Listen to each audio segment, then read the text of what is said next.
Nós temos vindo a estudar a equação linear não autônoma, equação da forma x' igual a ATX, onde A é uma aplicação contínua definida num certo intervalo com valores matriciais, valores no espaço de aplicações lineares de RT em RT, essa aplicação contínua. E essa é a equação que nos interessa, que a gente está estudando, a equação linear com o A de t como coeficiente. No caso especial,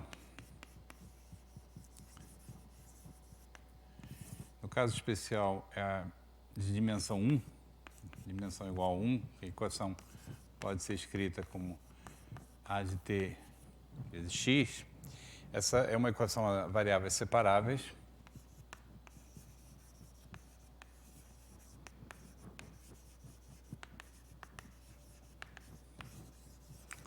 E, portanto, pode ser resolvida utilizando o método de separação das variáveis. Podemos encontrar uma expressão analítica, podemos encontrar a expressão analítica das soluções. Para dimensão maior do que 1, em geral, a equação geral não é resolúvel analiticamente, então nós estamos desenvolvendo uma teoria para ajudar na análise qualitativa e quantitativa dessa equação. E um dos fatos importantes um dos conceitos fundamentais é o conceito de solução fundamental. Solução fundamental é uma aplicação gama de em RD por RD, com valores matriciais também, tal que é a solução da equação, tal que gama' de t igual a t gama de t para todo t.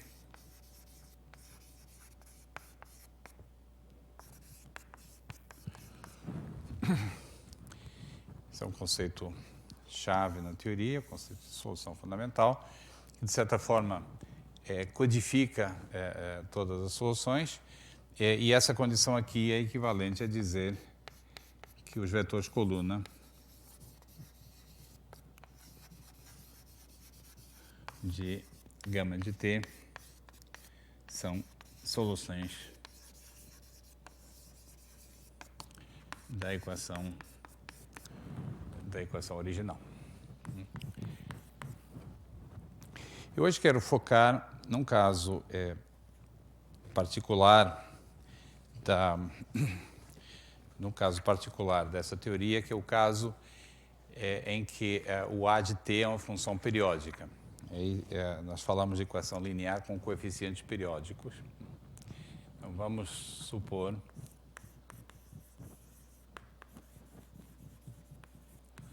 supor que existe t maior que zero,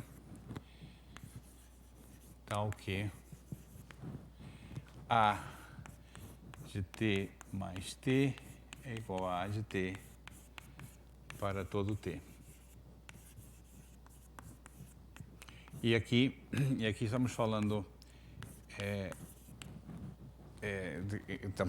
quando você fala de uma função periódica, está implícito que o domínio de definição é todo o R. O I, o domínio de definição é todo o R. A gente vai supor, e nesse caso, a equação equação diferencial linear com coeficientes periódicos.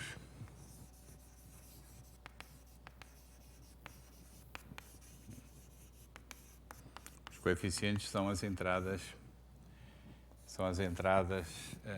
da matriz A de t, que por hipótese são são periódicos. Um exemplo, um pequeno exemplo importante em física matemática é a equação de Mathieu,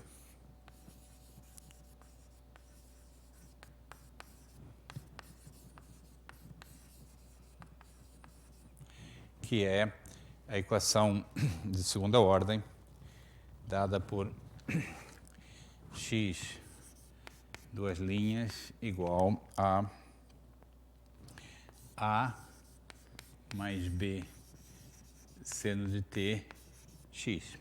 Então, a equação de segunda ordem, em que o coeficiente c é dado por uma expressão simples, trigonométrica. Essa equação de segunda ordem pode ser reescrita como equação de primeira ordem. Então, x, y, linha, igual a y, a mais b, seno de t, x. É a reescrita da equação de Mathieu como uma equação de primeira ordem, que eu posso colocar nessa forma aqui, assim, x, y, linha, igual a de t, x, y, onde o a de t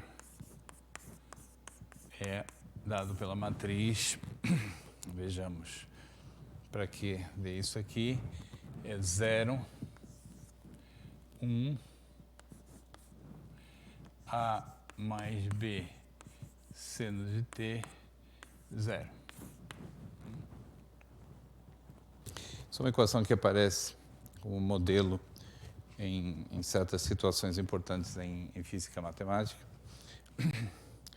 Tem servido de inspiração para vários resultados, tanto em física, tanto físicos quanto teoremas.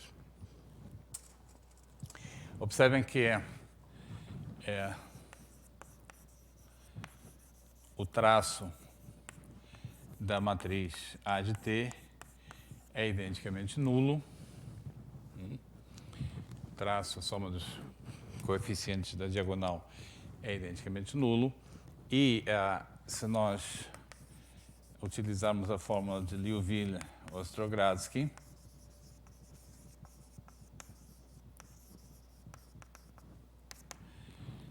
ela nos diz que o determinante da solução fundamental,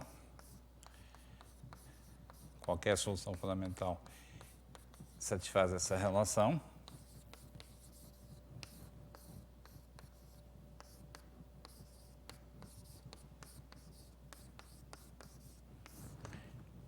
Nesse caso, como o traço é identicamente nulo,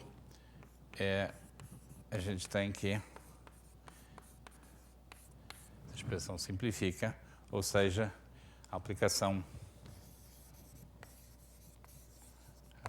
que a cada t associa o determinante de gama de t é constante. Mais um exemplo de uma situação relevante em que a fórmula de Liouville-Ostrogradski simplifica e nos dá informação não trivial sobre a solução fundamental. Agora, o que é relevante aqui no exemplo da equação de Mathieu é que essa equação, essa fórmula, essa expressão é periódica. Isso aqui é periódico com o período t igual a 2π. Né? Uma vez que a função seno é uma função periódica. Eu não vou dizer nada específico aqui sobre a equação de Mathieu. Eu quero analisar, em geral, ver o que a gente pode dizer, em geral, sobre equações a coeficientes periódicos. E, para isso, eu vou voltar à situação geral agora, pensar em x' igual a t de x, a de r em a aplicações lineares de RD em RD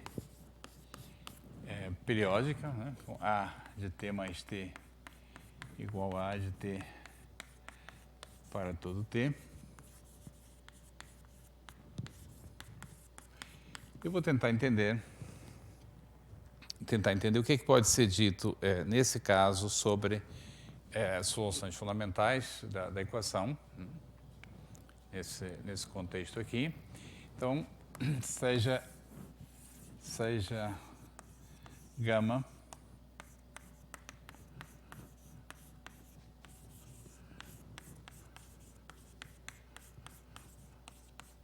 uma solução fundamental.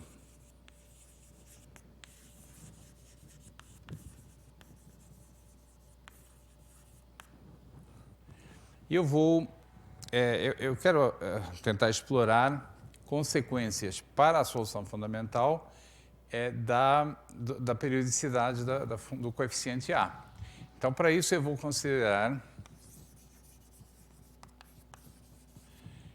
considerar o seguinte: vou definir delta de T igual a gama de T mais T. T maiúsculo sendo o período do coeficiente. Eu quero entender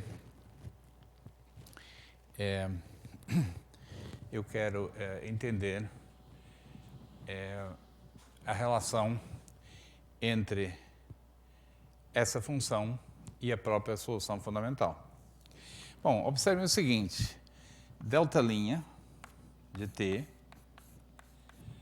por definição, é gama' de T mais T.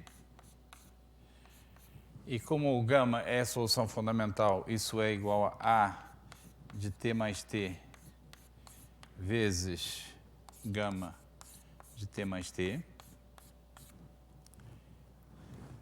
E agora eu utilizo a hipótese de que o A é periódico. Isso aqui é igual a A de T por periodicidade, e isso aqui é delta de T por definição. Por essa definição. Então, o que essa continha trivial mostra é que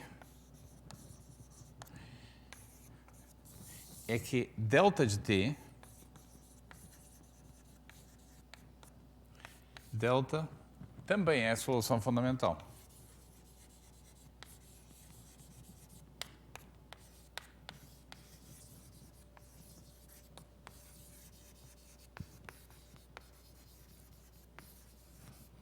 Delta também é a solução fundamental da equação dada. E nós já sabemos de uma das aulas anteriores que soluções fundamentais são essencialmente únicas, por causa da unicidade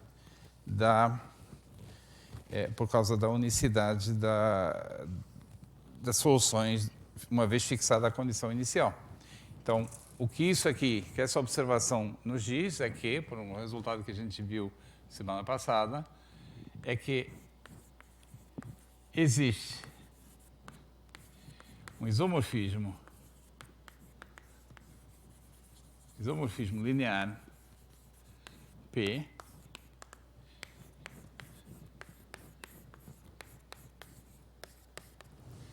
tal que o delta de T é simplesmente a composição do gama de T por esse isomorfismo.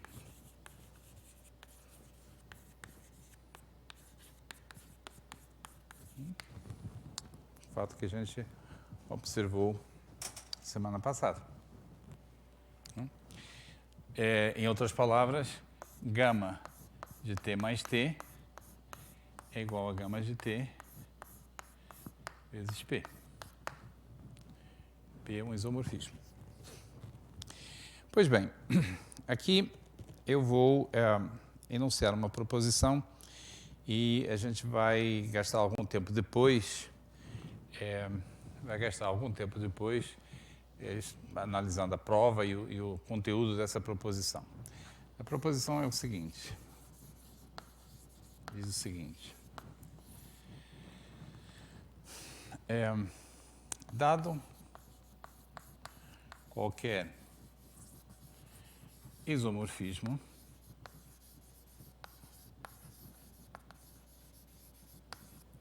P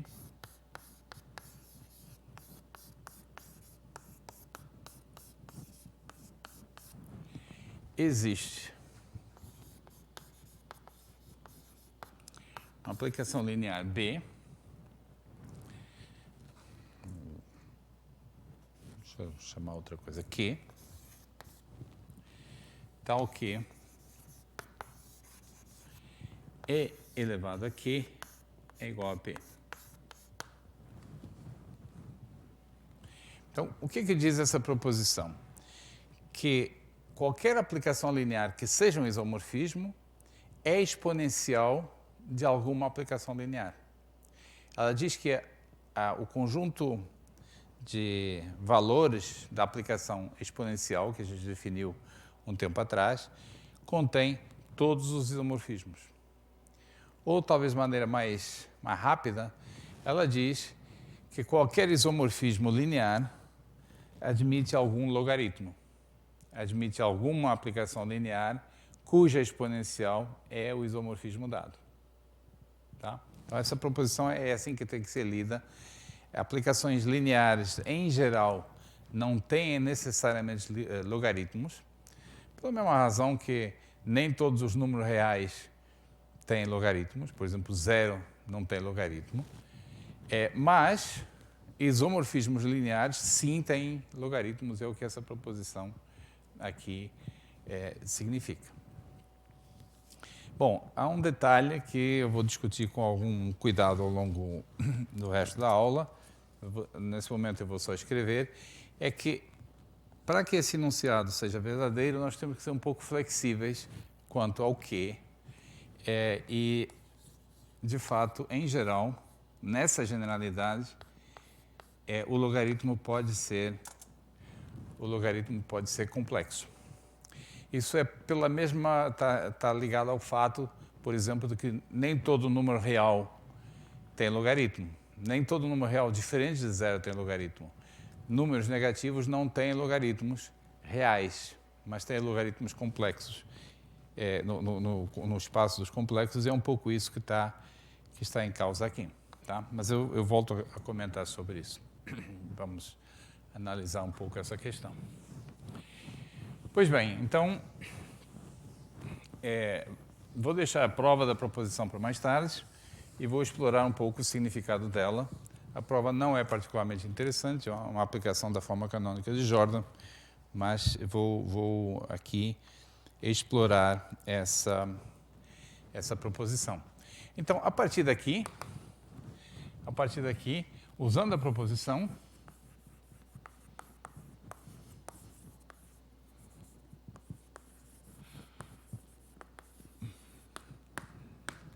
eu vou tomar B, aplicação linear complexa, em princípio complexa, tal que, bom, essencialmente que o B seja um logaritmo do P, mas para ficar mais elegante a fórmula, eu vou colocar o escalar T aqui, igual a P. Ok? Ou seja, você toma um logaritmo do P, né? Toma o logaritmo do P e, em seguida, divide pelo escalar T. Isso é só para que as fórmulas que vêm em seguida sejam mais elegantes. Então, o B é o logaritmo dividido por T. A propósito, a proposição fala sobre existência de logaritmos, não diz nada sobre unicidade, e a razão é que não há unicidade. Tá? Pela mesma razão que quando você estende a função logaritmo ao espaço dos complexos, cada número complexo tem uma família infinita, uma sequência infinita de logaritmos. Então, logaritmo não é uma função, unicamente definida, toma infinitos valores, e aqui também é o caso. ok? Então nós podemos escrever gama de t mais t é igual a gama de t é a tb, essa mesma expressão reescrita. E agora eu vou introduzir a seguinte função. Vou introduzir c de t igual a gama de t é a menos tb. Deixa eu conferir que é isso mesmo. Isso. Então, essa é a definição.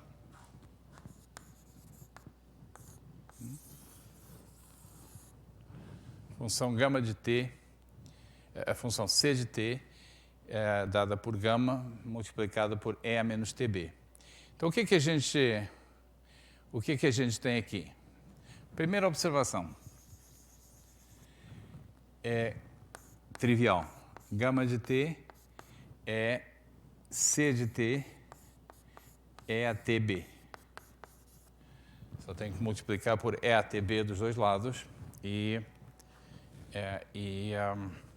enfim, essa é a relação para todo t.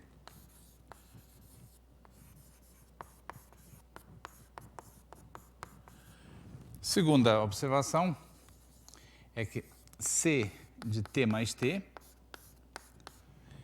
é gama de t mais t é a menos t mais t b. Gama de t mais t está escrito aqui. É gama de t é a menos t, é a tb.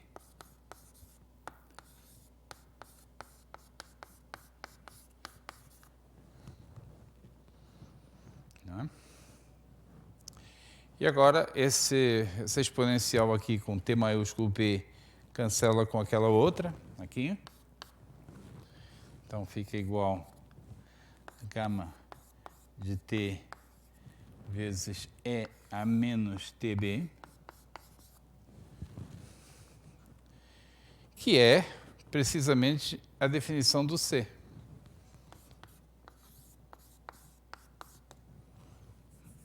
Ou seja,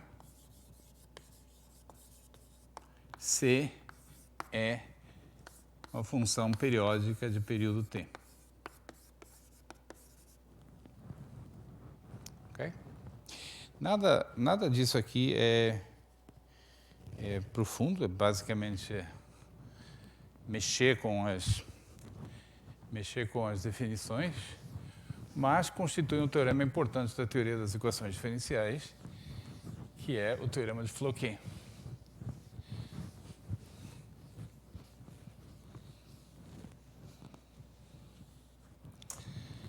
Teorema de Floquet. Se A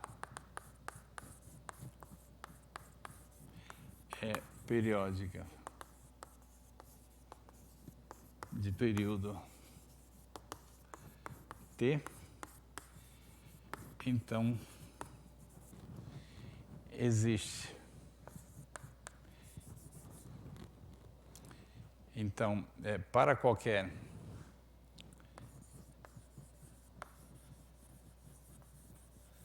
solução fundamental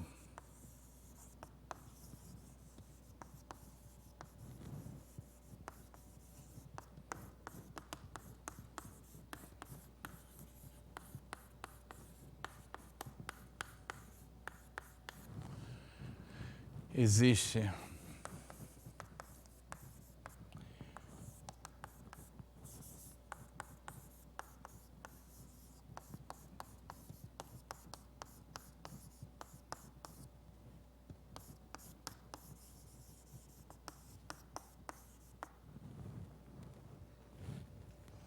Existe uma função periódica com o mesmo período.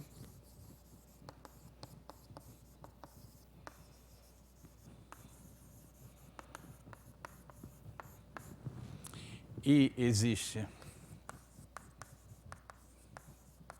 B, aplicação linear.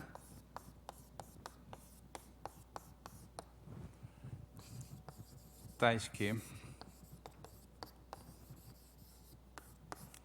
gama de T é C de T é ATB para todo T.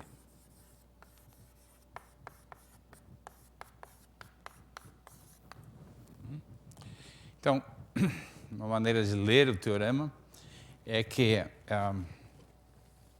se você tem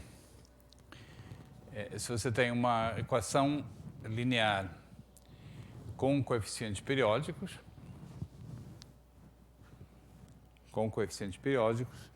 então as soluções fundamentais dela, qualquer solução fundamental, é dada pelo produto de uma função periódica por uma exponencial. Produto de uma função periódica pelo fluxo de uma equação diferencial linear com coeficientes constantes. Então, você tem uma forma, isso é chamada forma canônica, creio, de Floquet, para, acho que é esse o nome, é a forma normal. Isso aqui é chamada forma normal. Forma normal.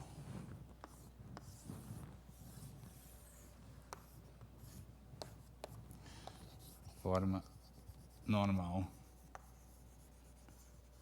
da solução fundamental.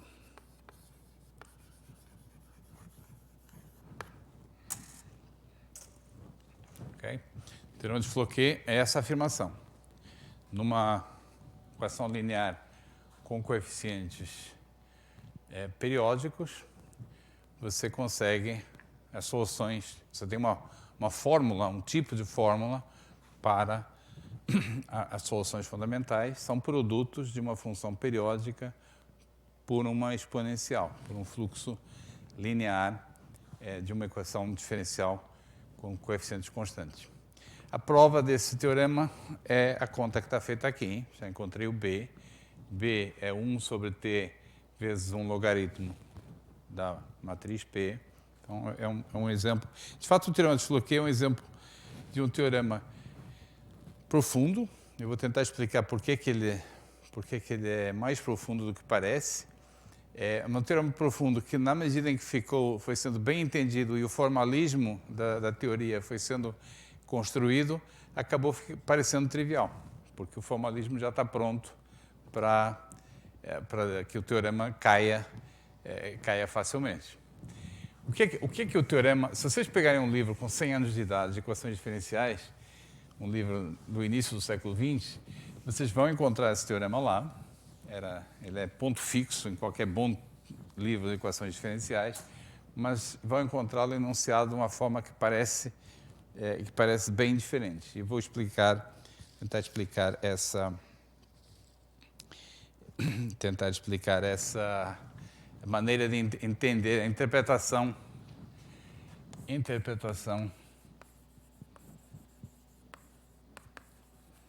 do teorema de Floquet.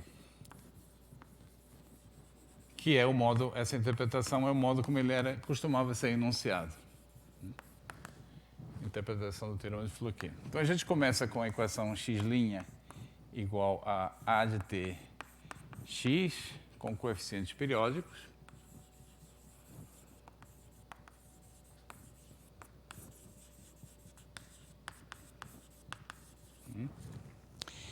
E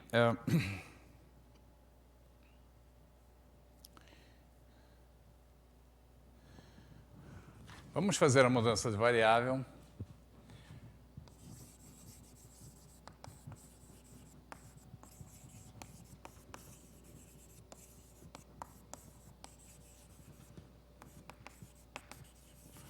A seguinte mudança de variável. Vamos introduzir uma nova variável y que está relacionada com o x por essa relação aqui. Então, é uma mudança da variável dependente, x para y. Mudança essa variável ao longo do tempo e quem define a mudança de variável é essa matriz periódica C de t. Tá? A gente está mexendo na variável x de forma periódica, introduzindo então uma nova variável y, tá? Mudança periódica.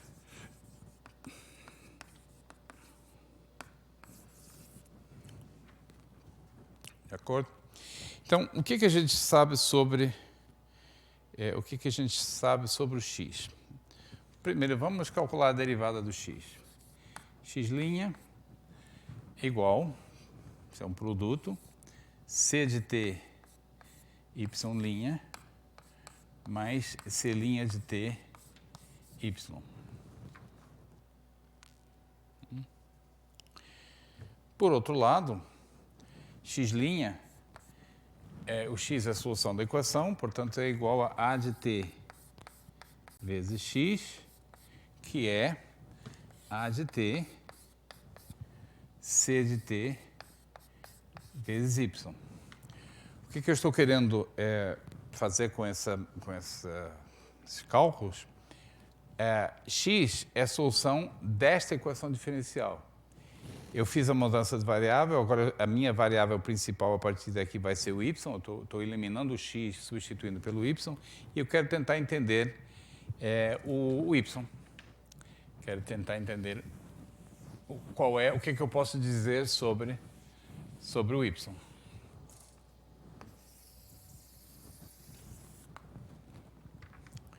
Bom, o C aparece nessa expressão, e dessa expressão eu posso concluir o seguinte: se eu derivar gama' de t é igual a C' de t é a tb mais C de t b é a tb,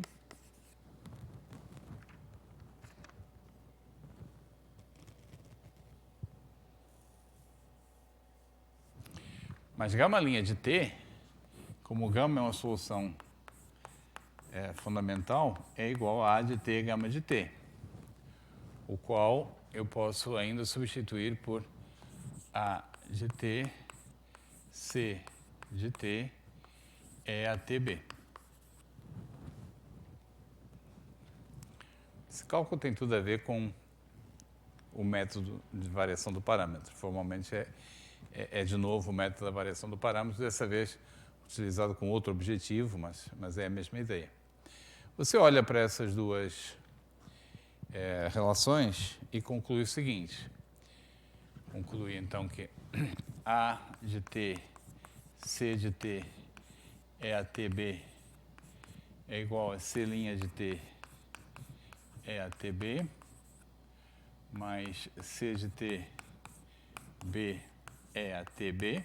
Só estou reescrevendo, mas o ponto é que eu posso, todos os fatores têm EATB multiplicando do lado direito. Então, se eu multiplicar do lado direito por EA menos TB, eu elimino esse fator e fico com A C de t igual a C' mais C de t b,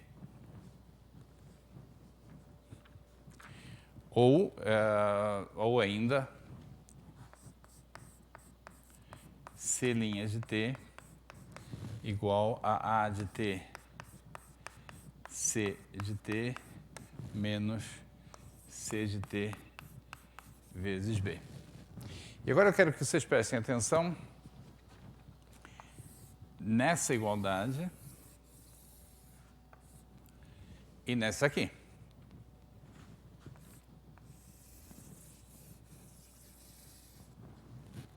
Eu vou utilizar a segunda para eliminar o C' de t na primeira.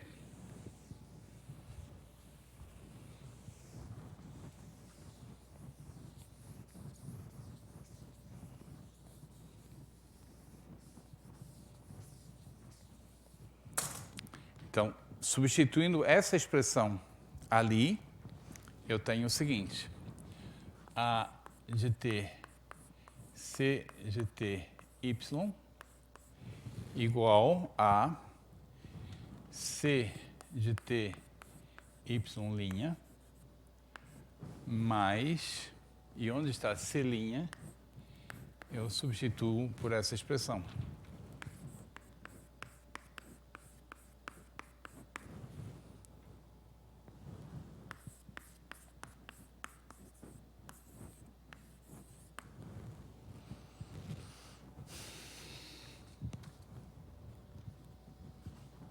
Então, temos um primeiro cálculo aqui,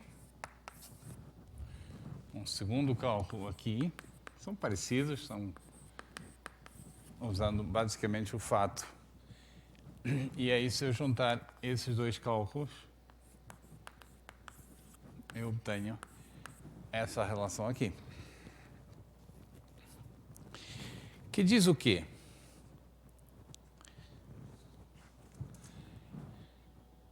Esse termo é o mesmo que aparece aqui.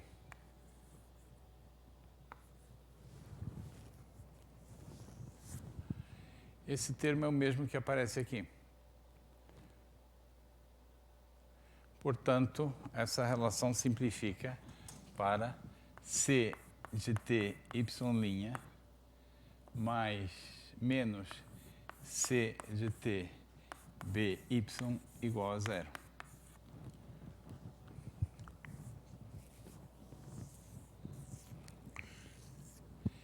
C de t aparece multiplicando nas duas do lado direito.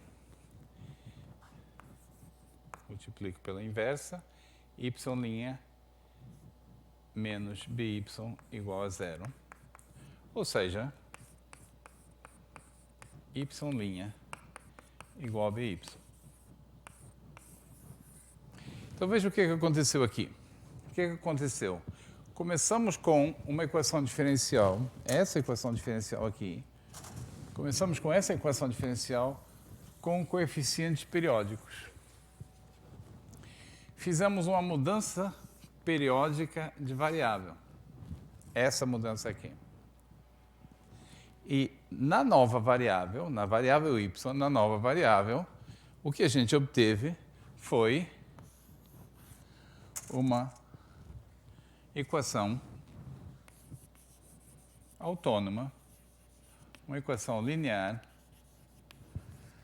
a coeficientes constantes.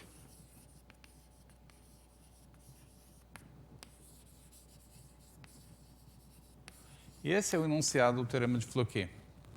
Toda equação linear, o enunciado clássico, tradicional, toda equação linear, toda equação diferencial linear com coeficientes periódicos pode, mediante uma mudança de variável periódica, linear periódica, ser transformada numa equação linear com coeficientes constantes. Então, embora em geral equações com coeficientes variáveis sejam um bicho um pouco diferente, mais complicado, no caso periódico, existe uma mudança de variável, essa aqui, que transforma a equação com coeficientes periódicos numa equação com coeficientes constantes e, portanto, reduz a teoria ao caso autônomo,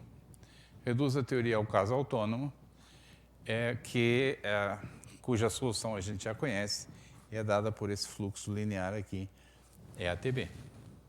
Então, esse é o sentido do teorema de Floquet. E há várias direções nas quais esse teorema pode ser generalizado e, de fato, ainda é tema de pesquisa generalizar o teorema de Floquet para situações mais gerais do que mais amplas do que supor que o A seja periódico de período T. Então, essa é enfim, a base da chamada teoria de Floquet das equações diferenciais, que está resumida nessa ideia profunda e não trivial de que se você tem uma equação com coeficientes constantes, você pode transformá-la, mediante uma mudança de variável, pode transformá-la numa equação com coeficientes, se tem uma equação com coeficientes periódicos, pode transformá-la, mediante mudança de variável, numa equação com coeficientes constantes. Muito bem. No restante da aula, eu quero comentar um pouco sobre essa proposição e dar uma ideia da prova.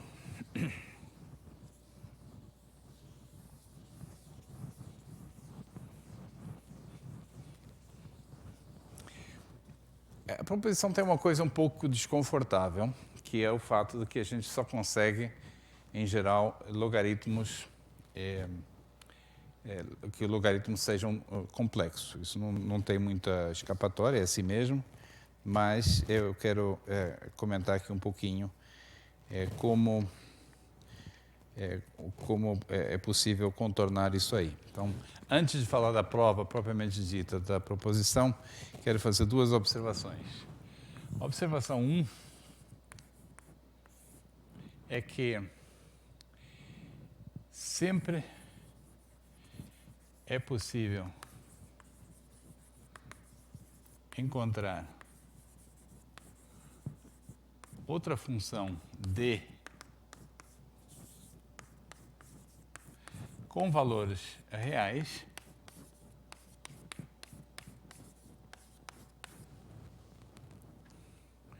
periódica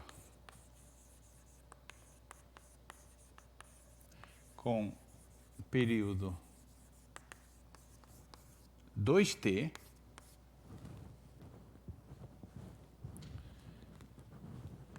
tal que gama de t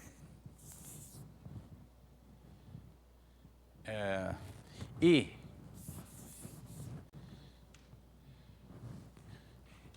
R também real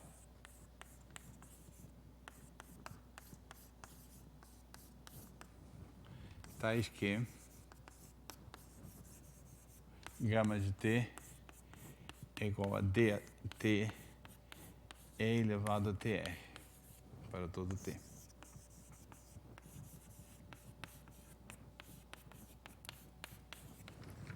Ok? Então, o que eu estou dizendo é que com um pouquinho mais de trabalho é possível obter um enunciado parecido com o do teorema de Floquet, só que agora com todas as matrizes sendo reais, com tudo real. Eu não vou explicar aqui porquê, mas isso é parte do exercício 7.18. Tá? Então, se você não gosta tem algum escrúpulo em relação mas estamos fazendo uma mudança de variável envolvendo números complexos. Dá para repetir tudo o que eu disse aqui, todo esse cálculo, apenas, no lugar de usar o C e o B, usar essa outra forma normal de Floquet, da solução da equação, da solução fundamental, a qual tem o lucro de que você trabalha só com funções, com matrizes reais. Todo mundo é real aqui. Tá? Você consegue o mesmo enunciado, mas dessa vez fazendo uso apenas de matrizes reais. Qual é o prejuízo que você tem com isso? O prejuízo é que, em geral, você não consegue que a D seja periódica de período T, mas, pelo menos, é periódica de período 2T. Então, se você estiver disposto a abrir mão de que o período seja exatamente o mesmo, você consegue refazer essa teoria totalmente na categoria real. A outra observação que eu quero fazer é que Nos exercícios 7.17 e 7.18, são dadas condições necessárias e suficientes, caracterizam em que caso, quais isomorfismos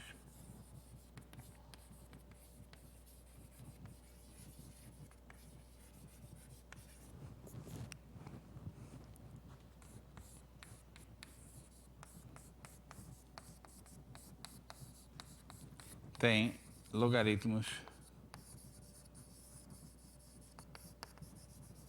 reais.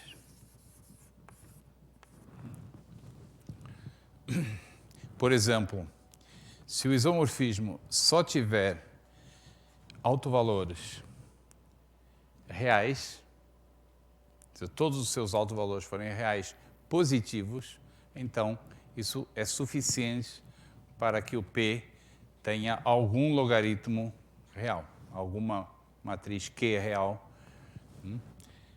Mas mesmo alguns casos em que há autovalores negativos podem ser incluídos e você ainda obtém logaritmos reais também.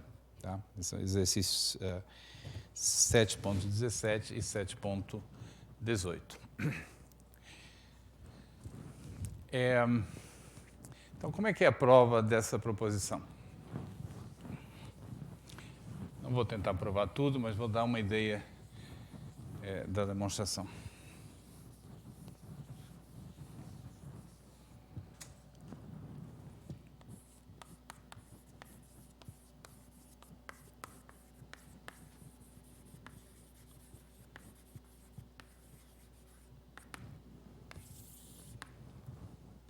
Então, a ideia é usar a forma canônica de Jordan, a menos de você fazer uma mudança de base,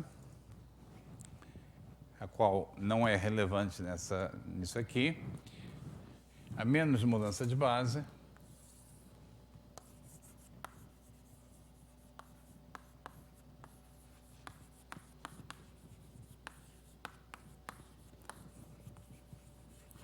a gente sabe que pode escrever P na forma D1 mais N1, DR mais NR, onde cada DJ é diagonal ou quase diagonal.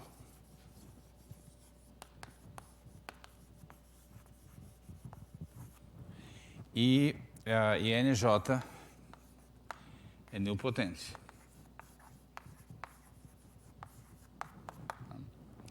Então, se você quer calcular logaritmo, o logaritmo do P, basta encontrar, se você quer encontrar logaritmos, não é calcular, é encontrar um logaritmo para o P, basta encontrar um logaritmo,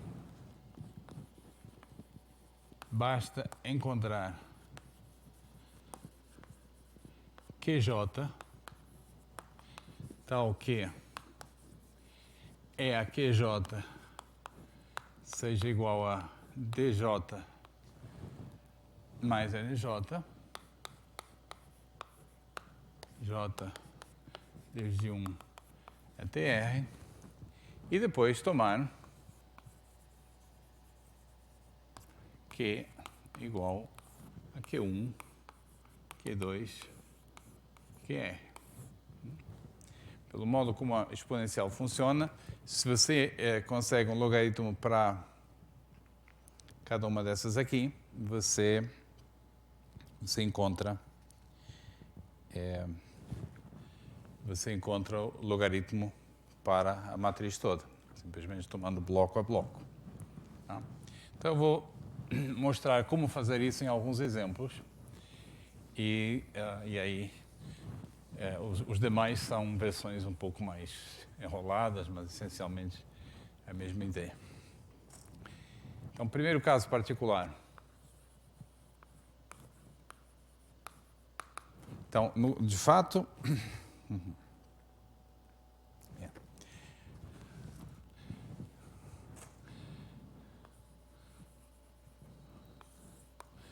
Caso particular 1. Vamos supor que não temos partes nilpotentes. Vamos supor, primeiro, que dj é lambda j. Lambda j é o caso diagonal. Diagonal. E nj igual a 0.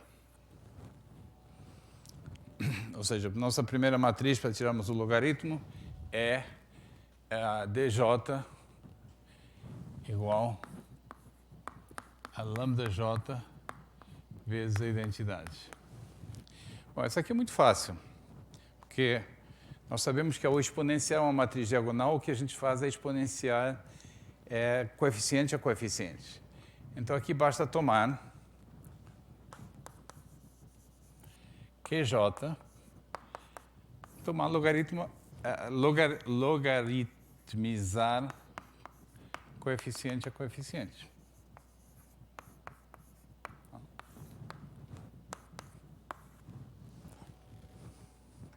Claro que se o lambda j for positivo,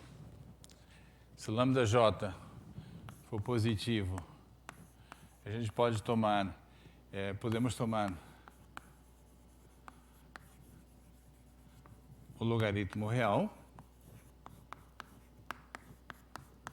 Se lambda j for negativo, só há logaritmos complexos.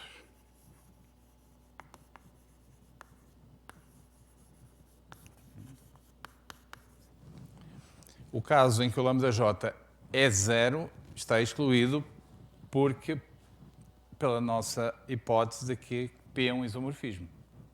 Se é um isomorfismo, é injetivo. Se é injetivo, 0 não é um alto valor. Tá? Então, nesse caso, está calculado o logaritmo. E também vemos que, se o alto valor lambda j for positivo, de fato, o logaritmo que a gente obtém dessa forma é um logaritmo real.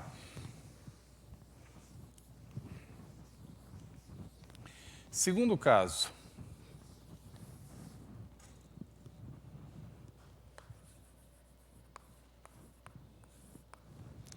Vamos supor que o dj é a identidade, ou seja, corresponde ao caso lambda j igual a 1. E então o dj mais nj é a identidade mais nj.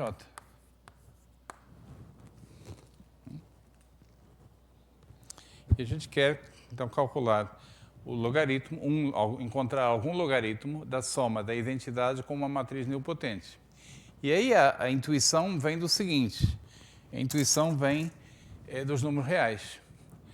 Logaritmo de 1 mais x é igual a x menos x ao quadrado sobre 2 mais x ao cubo sobre 3 menos x à quarta sobre 4. Expansão em série de Taylor da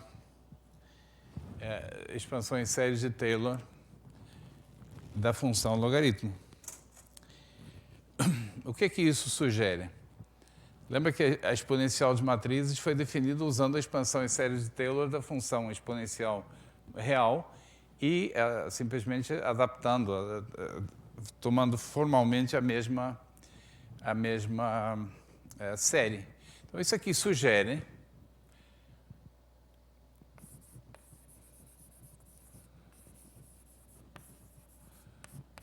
tomar o logaritmo QJ, né, que seria o logaritmo de identidade mais nj, como a mesma coisa. Então, seria nj menos nj ao quadrado sobre 2, mais nj ao cubo sobre 3, menos nj à quarta sobre 4, e assim sucessivamente.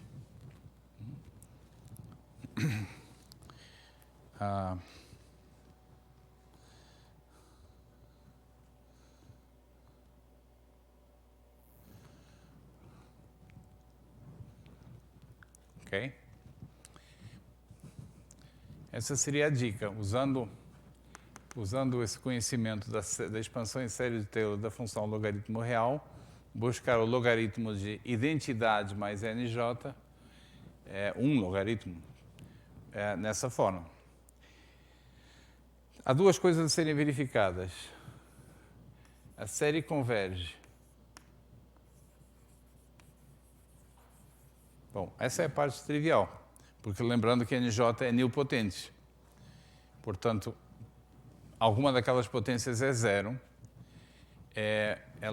a série converge porque, de fato, é uma soma finita. Porque é uma soma finita.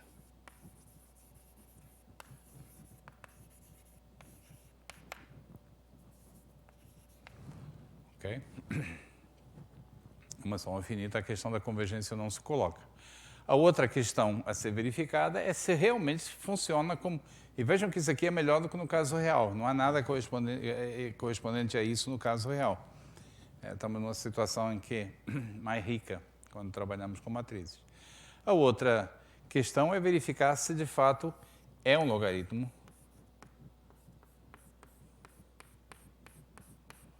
de identidade mais NJ. E isso aqui eu vou deixar como verificação, é um dos exercícios do livro. Exercício 7.16. Como é que verifica? Você pega essa expressão aqui, coloca na série da exponencial, há termos que cancelam, e a única coisa que sobrevive é identidade mais NJ. Verificação é direta.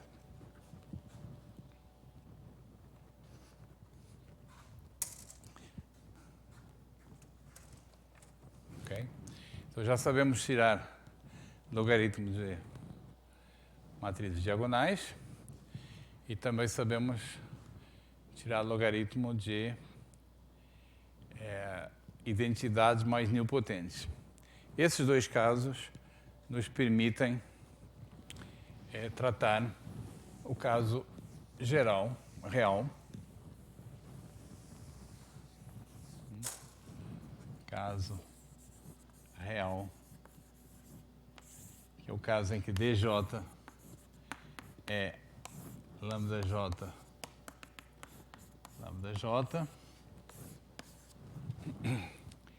NJ nilpotente,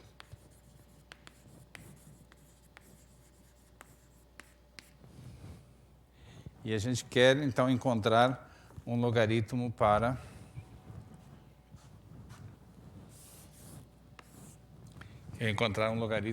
DJ mais NJ, a qual pode ser escrita assim, né?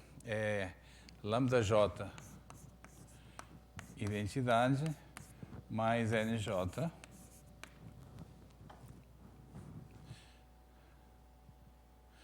o qual ainda pode ser escrito da seguinte forma: lambda J identidade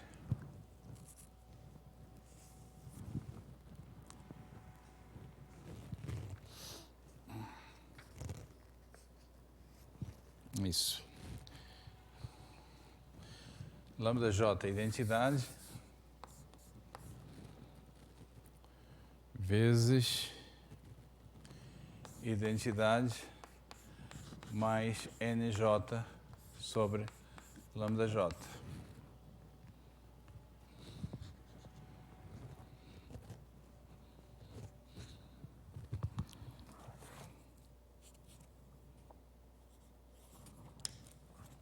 Ok? Então, isso aqui é nilpotente.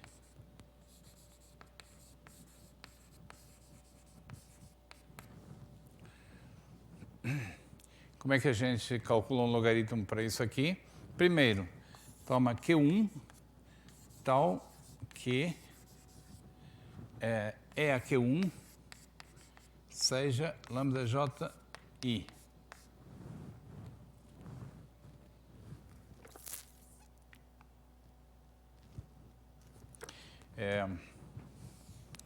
posso até ser mais explícito. Tomando Q1 igual a logaritmo de lambda_j vezes identidade, nós temos que EAQ1 é lambda_j vezes a identidade. Esse é o caso 1.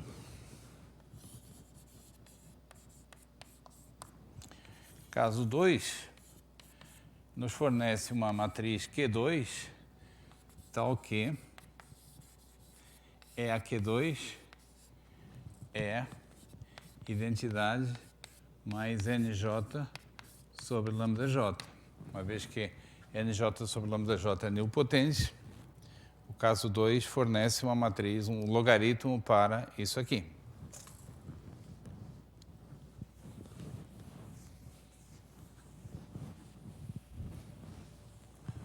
Além disso, Q1 vezes Q2 é igual a Q2 vezes Q1. Por que isso? Porque Q1 é o múltiplo da identidade. Q1 é o múltiplo da identidade. Então, comuta com qualquer outra matriz. Porque Q1 é múltiplo da identidade.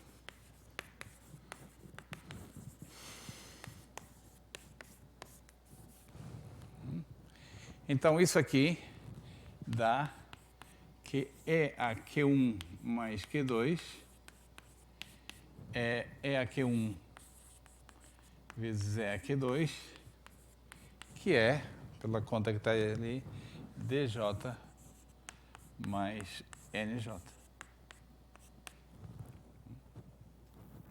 DJ mais NJ.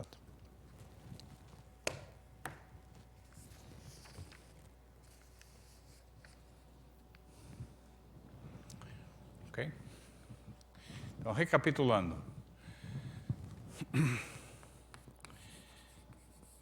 Matrizes diagonais são muito fáceis. É muito fácil encontrar logaritmos para matrizes diagonais. Por exemplo, log do coeficiente vezes a identidade. Para matrizes da forma identidade mais nilpotente, também temos uma maneira relativamente simples de encontrar logaritmos, usando essa analogia com função logaritmo real. E o caso geral, caso real geral, pode ser reduzido a esses dois casos anteriores. Você escreve o DJ mais NJ dessa forma aqui, e ele aparece como produto de uma função, de uma matriz do tipo do caso 1 por outra do tipo do caso 2. Então, aplicando os procedimentos dos dois casos, a gente obtém matrizes Q1 e Q2 que ainda têm a particularidade que elas comutam. Então, a soma delas... no fundo, o que eu estou dizendo aqui? Que se essa matriz é um produto de duas matrizes, o logaritmo dela será a soma dos logaritmos dos dois fatores. Estou dizendo isso com cuidado, porque a gente precisa dessa relação de comutatividade para que o argumento esteja correto, para que o cálculo esteja correto.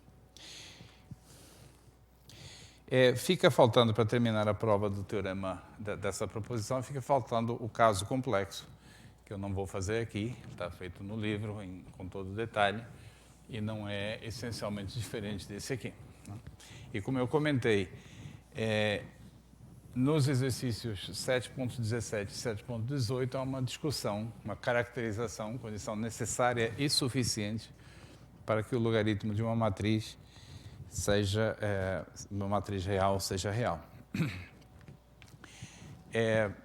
Por trás, enfim, nós não vamos fazer uso das próximas frases que eu vou dizer, mas por trás disso aqui está uma teoria muito mais geral, importante em análise funcional, que é a teoria das funções definidas no espaço de operadores lineares.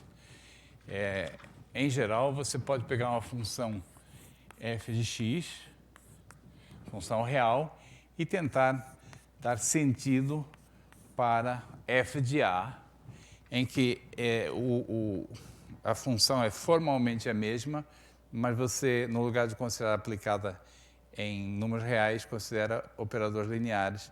No nosso contexto, operadores lineares em dimensão finita, mas a questão pode ser colocada, inclusive, em dimensão infinita.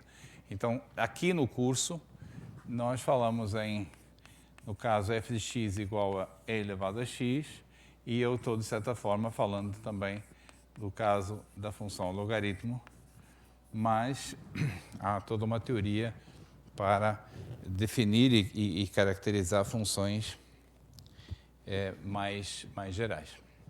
Vou terminar por aqui hoje.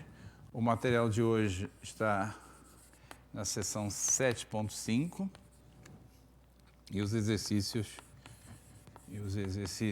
recomendados 7.14, 7.15 e 7.18. Tá bom? Então a gente fica por aqui hoje.